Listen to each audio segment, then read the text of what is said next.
Les dimanches à Bamako, c'est les jours du mariage. Wouh, girl! Je prends pas comme ça. Essaye de pas prendre les côtés si c'est possible. D'accord, non?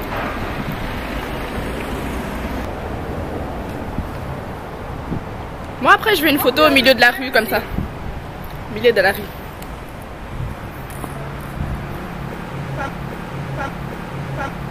Oh regarde la lumière, viens voir la luminosité ici. Est-ce que la light de Poplin? Wouh!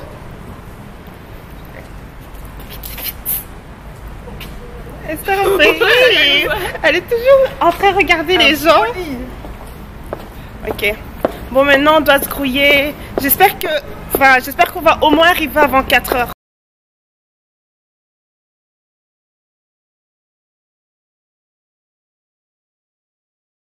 I'm just saying, if you feel like you're meant for greatness, why should this stop you? I study law, De marketing, sage-femme, une entrepreneuse, sciences politiques, du marketing digital, développement durable. marketing digital. Je suis la fondatrice de Vichy. Ingénierie industrielle. I build websites. But I'm a writer, ambassadrice de Young Talent in Action. I am 23. I'm 21 years old. J'ai 21 ans. Vichy, c'est une plateforme qui a pour objectif de connecter les jeunes de la diaspora avec ceux qui se trouvent sur le continent africain. Et on fait quelques activités ici dans la diaspora pour nous rapprocher les uns les autres parce qu'on a tendance à être par communauté, mais aussi pour éveiller peut-être des vocations, des synergies, des collaborations, parce qu'il faut savoir que c'est dans ce genre d'événement de networking que Christelle et moi nous sommes rencontrés. Merci à tous d'être venus. Donc comme elle vous l'a dit, Sandra, je suis la fondatrice de Vichy. Donc oui, comme elle a dit, Vichy, qu'est-ce que c'est? C'est devenu, au tout début, c'était un moyen en fait de mettre en avant les problèmes que les personnes qui sont sur le continent rencontrent. Parce qu'en ayant parlé avec eux, premièrement au Ghana, je me suis rendu compte que les personnes là sont en fait souvent représentées par d'autres personnes, des personnes qui ont les moyens, des personnes qui ne font pas nécessairement face aux réalités auxquelles eux-mêmes font face. Et je me suis dit, ce serait un moyen en fait justement de mettre en avant, de les mettre en avant ces personnes-là, leur donner la parole pour s'exprimer eux-mêmes sur les réalités auxquelles elles font face. Aussi parce que je me rends compte que de plus en plus de jeunes veulent retourner sur le continent, veulent se lancer dans l'entrepreneuriat, ne savent pas nécessairement quelle voie prendre, ne savent pas nécessairement quelles sont les difficultés qu'on rencontre sur le continent. Et les docu-séries qu'on avait fait dans un premier temps en fait, qui étaient en rapport avec des entrepreneurs, des étudiants, vraiment un peu tout. Les docu-séries, le but était justement de partager ces docu-séries avec la diaspora africaine, ceux qui veulent rentrer, pour avoir une meilleure perception, une meilleure vision en fait de ce qu'on rencontre, de ce qui se fait sur le continent.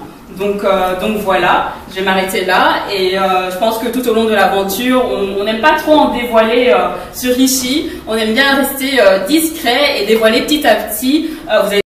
Quand vous vous réveillez le matin, il faut vraiment penser à ce but et se dire que encore aujourd'hui, demain et même dans 2 mois, dans 3 mois, tous les jours, je vais me donner à fond, à 100%. So I'm Savin, I'm 21 years old. I study law in my free time, but I'm a writer, more importantly, lately. I was born in Rwanda, came to Belgium when I was 5, which was a very difficult moment for me because I came to live with my uncle and my aunt. I'm telling you this not so that you would know my entire life story, but because it was a very important part in my life, because it was then when I started feeling excluded, when I started feeling different. When I was 10, we moved to Flanders, and that's then that I realized that I was really different.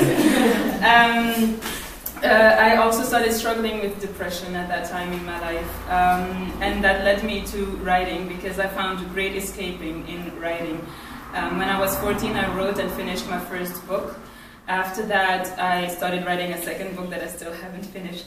And when I was last year, 20, my book got published. I started realizing that I had deep identity issues, that I did not know who I was, that I did not know how to find my place in Belgium, and I started writing about that And I started writing about racism, I started writing about diversity, about representation, and about all of those things. And now I also just won a grant where I'm talking about mental health issues in the Black community, because it's very hard to talk about mental health in the Black community. It's also very hard to admit that you have a problem, which to me is just so painful, because I think we have a lot of reasons to actually be sad.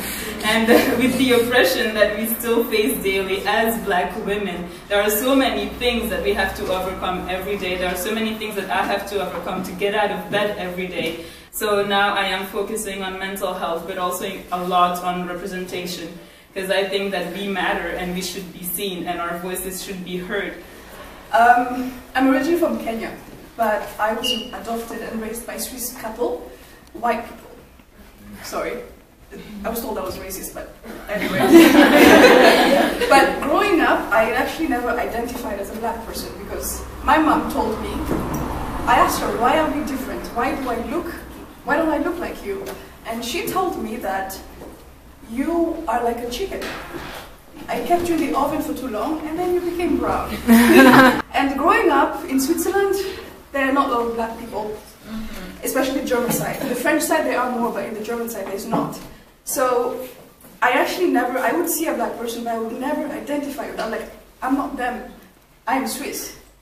So at 15 I moved here with my parents, and then sadly I lost my mom and dad in a car accident, and then I found myself alone in Belgium. Belgium, where everybody's like, there's a lot of Black people in Belgium. I was homeless. I stopped going to school, so uneducated. And when I finally reached 18, I was ready to start my life again, like try to become the person I was meant to be, because I always knew that I was meant for greatness. Because I managed to build something where I show people that I don't need a degree to be qualified. So I ended up teaching myself how to code. So I'm a developer. I build websites and software applications, all taught by myself. And we mentor females from around the world. I build websites personally with them so that they can get exposed. Someone else teaches them how to write a business plan. Someone else teaches how to do digital marketing. So we provide access to female mentors who know what they're doing.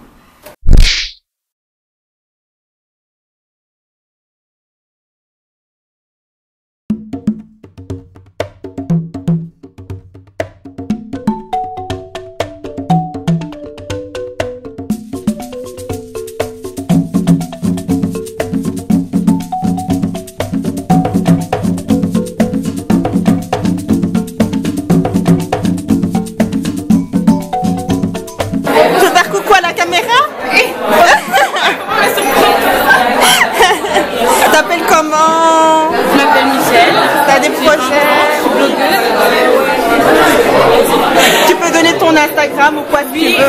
Mon Instagram c'est M-Maëtine. Je fais tout ce qui est motivation pour les femmes ambitieuses, travailleuses et glamour. J'avais aussi ma page Facebook. Donc je vous donne rendez-vous M-Maëtine, Facebook, Instagram. Ça s'écrit comment? M-2-M-A-E-T-I-L-E. Ok. Voilà. Du coup quand on arrive ici, je me rappelle, la première chose qu'elle nous a dit c'était on est peut-être en Belgique. Mais chez moi, vous êtes au Cameroun.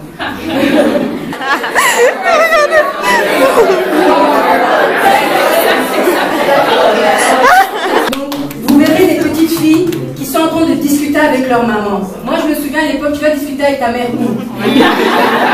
A-t-elle sifflé? Elle come.